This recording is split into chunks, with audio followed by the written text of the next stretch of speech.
Let me ask you something weird. Have you ever wanted to want something?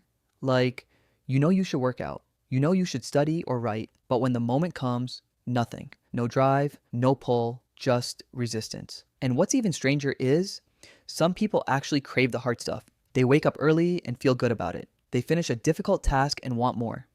Their brain is the same as yours, same ancient software running in a modern skull. However, they figured out how to flip a switch most people don't even know exists. And today, we're going to show you exactly where that switch is. Okay, so first, most people think craving hard things is about mindset.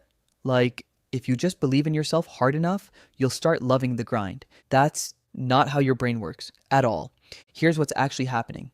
Your brain's dopamine system, and everyone talks about it like it's the reward system, but that's not quite right. Dopamine isn't released when you get the reward. It's released in anticipation of it. Read that again. Your brain gets excited before the thing happens, not after. So when you scroll TikTok, your brain isn't just reacting to funny videos, it's anticipating the next one. And the next one. That's the loop. That's why you can't stop.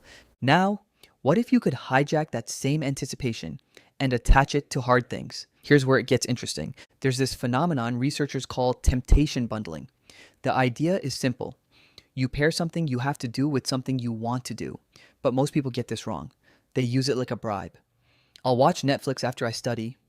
Real temptation bundling is simultaneous. You only listen to your favorite playlist while you work out. You only watch that show while folding laundry. You only drink your fancy coffee while doing deep work. What happens? Your brain starts to link those two things, and slowly it starts craving the hard thing, because the hard thing is the signal that the good thing is coming. You've basically tricked your anticipation circuit into firing for the work, not just the reward. Okay, let's talk about the things that you genuinely hate, the things you avoid no matter what. When you avoid something hard, it's usually because somewhere along the way, your brain built an emotional wall around that thing. Think about it.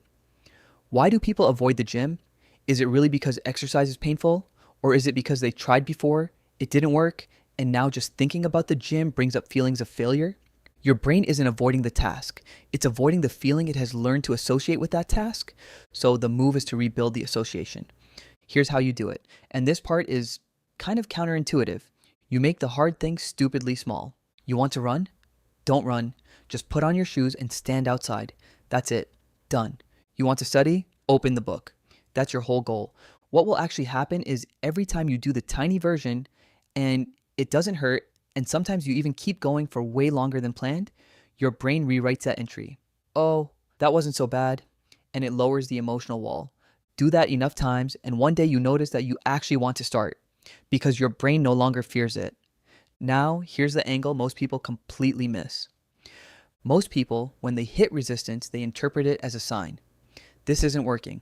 I'm not cut out for this. Today's not the day.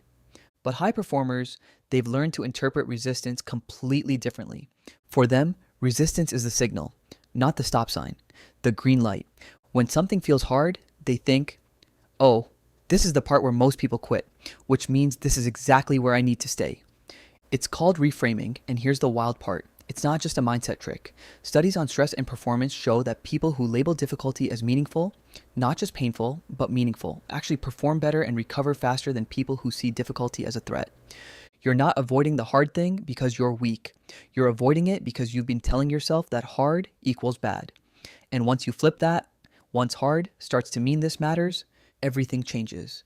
So let's bring this all together. You want your brain to crave hard things? Here's the actual path. First, bundle the anticipation. Link your hard task to something your brain already wants simultaneously. Let the craving transfer. Second, shrink the entry point so small that the emotional resistance can't find a grip. Not to do less, to start more often. Third, rebuild what difficulty means to you, because your brain doesn't just respond to what you do, it responds to the story you're telling while you do it. The people who seem addicted to hard work aren't superhuman.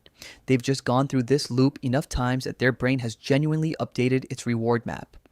Hard things now predict good feelings. The satisfaction, the momentum, the identity proof that comes after. And look, your brain can update that map too. It just needs new data. So here's my question for you. What's one thing you've been avoiding that you actually want to want? Because that gap between what you avoid and what you actually value, that's not a character flaw. That's just unfinished rewiring. And now you know how to start.